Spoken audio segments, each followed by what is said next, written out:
Hey everybody, it's about 5 o'clock on Friday. I hope you're doing well. Welcome to another edition of What's for Dinner. Just wanted to let you guys know, remind you that you shouldn't construe anything that you hear tonight as medical advice. If you guys have any questions, you should reach out to your highly qualified medical provider to ask them questions about metabolic health and hormones. And everything here is for educational and informational and entertainment purposes. Okay. And I'll give you a tip on that. Interview your doctor, your provider, ask them where they went for extra training for nutrition and hormones before you ask them that question, because we don't learn it in school. Ooh, okay, fair enough. Well, what are we eating tonight? So I made sausage pizza, sausage crust. So I just took the mild Italian sausage crust and I pushed it out onto the bottom of the pan. And then I cooked that for about probably 20 minutes until it came to a temperature of 165. And then I put sauce, mozzarella cheese, pepperoni, and then a little bit of Parmesan on the top. What'd you do back there? Oh, stop. I just saw it again. These kids. Our kids, they love to cook during the day too, so God bless them. We love them so much. Anyway, we got air fried bacon, right? Yep. Okay. Bacon. In our well-loved Instant Vortex Pro air fryer. Yep. Pick that up on Amazon. Yep. Okay. And then I made chaffles. So this is 2 cups of shredded mozzarella cheese, 4 eggs, and half a cup of almond flour mixed together. And then I just made it in the waffle pan. If you don't have a waffle pan, you could cook it like a pancake in a skillet and use it as bread, just as a round bread. Yep. But we're going to have sandwiches because we still have Janie's tomatoes. I still have lettuce I bought for the bacon, lettuce, tomato. So we have cheese over here, onion, lettuce, tomato, pickle, deli meat, Yeah. cheese. It's going to be good. Looking forward to it. Yeah. All right. And then what do we want to talk about a little Well, bit tonight? so I'm just going to say too, we eat like we have diabetes. If you have diabetes, this would be a good way to eat. And if you want to make sure that you're on the right track, you should go to your provider and ask them to get a continuous glucose monitor. If they refuse, you need to ask them, will you put it in my chart that I want to manage my diabetes, but you refuse to prescribe me one? And you can get one over the counter with no prescription needed.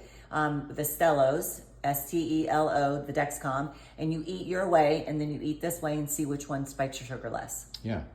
We were talking about something earlier I wanted to bring up really quick too. Remember we were chatting about regarding the ketogenic diet or ketogenic way of eating. We just wanted to let people know that actual way of eating was not created to lose weight. It wasn't for fat loss. Fat loss was a benefit of it, a side benefit of it. But in any case, it was actually created for epilepsy, for seizures in children in the early 1900s. They discovered it. So they actually would treat children by having them eat this way, get their ketones up really high.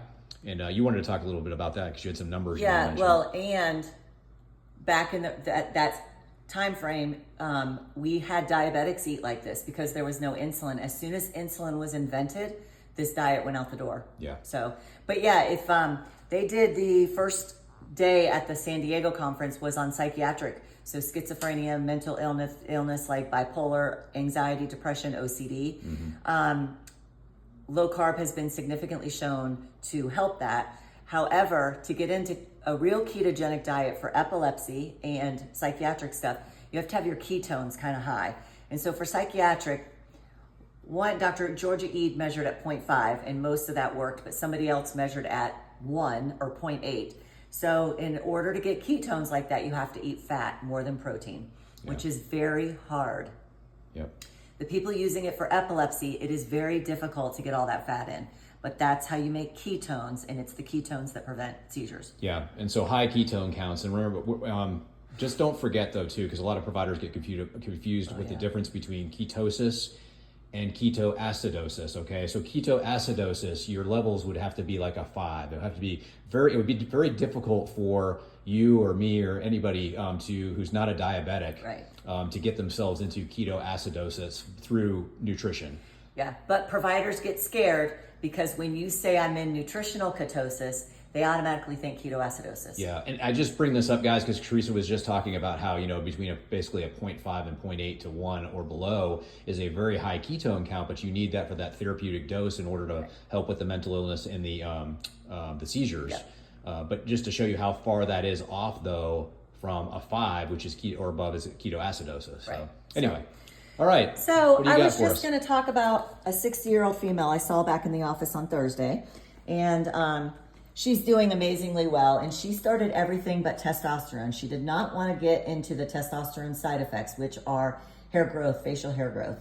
So she just went on estrogen, progesterone, and thyroid, and probably DHEA. I'm pretty sure it was just DHEA.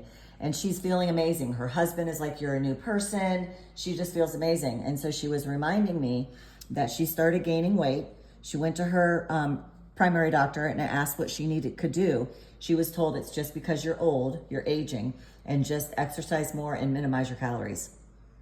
So the old tried and true, calories in, calories out, eat more, move, or eat less, move more, is not good. So she started out with Trim Healthy Mama, and then eventually into keto, and then eventually into carnivore. So, and then the one behind it is just, it's just a woman who was trying to, when I first started seeing this woman, she's doing amazing now, but she told me about her 6-year-old, always in trouble at school, so she changed her food as well.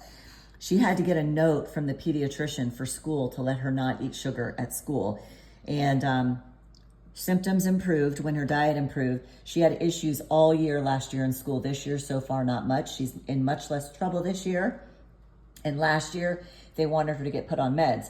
So then my patient was telling me that while she was calling the office for a note, she had to wait on hold. And before she could even get to the option number 2, they talked about ADHD medicine 3 times. Okay. And then the low carb options at school are Cinnamon Toast Crunch. I can't hardly say it.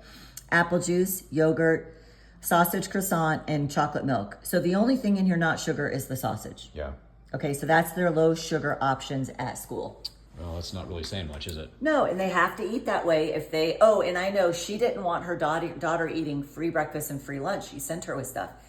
And the school kind of was a little excited about that because they get grant money for how many kids eat free breakfast and free lunch. Yeah. So. Wow. Shady stuff. Yeah, it's tough, guys. It's kind of getting hit from all sides. But anyway, just, did you have something else you want? Okay. I was going to say, where are we at? Yeah, we're at 7 minutes, a little over 7 minutes. Yeah, you have to do your best. You have to advocate for yourself. I don't know what else to say except when your provider, like a nurse practitioner or an MD, goes to school, you learn what the pharmaceutical company wants them to know. Companies want them to know. And so we don't learn about health. You are not going to take out $1 million loan and then walk around and say, I'm a millionaire. No, you're $1 million in debt. You're not going to go to the doctor with high blood pressure and get put on a pill or a shot and then suddenly say, I'm healthy now. You're not. Okay. Yeah. So the drug companies literally write the textbooks that yes. That the providers are learning from in school. Yes. So, yes. All right, guys. Well, That's I guess all. we'll wrap it up there. So, yeah, if you guys have any questions, shoot them our way. Tell us what you're having for dinner, and we love you all. We'll see you next time. God bless you. Bye. Bye.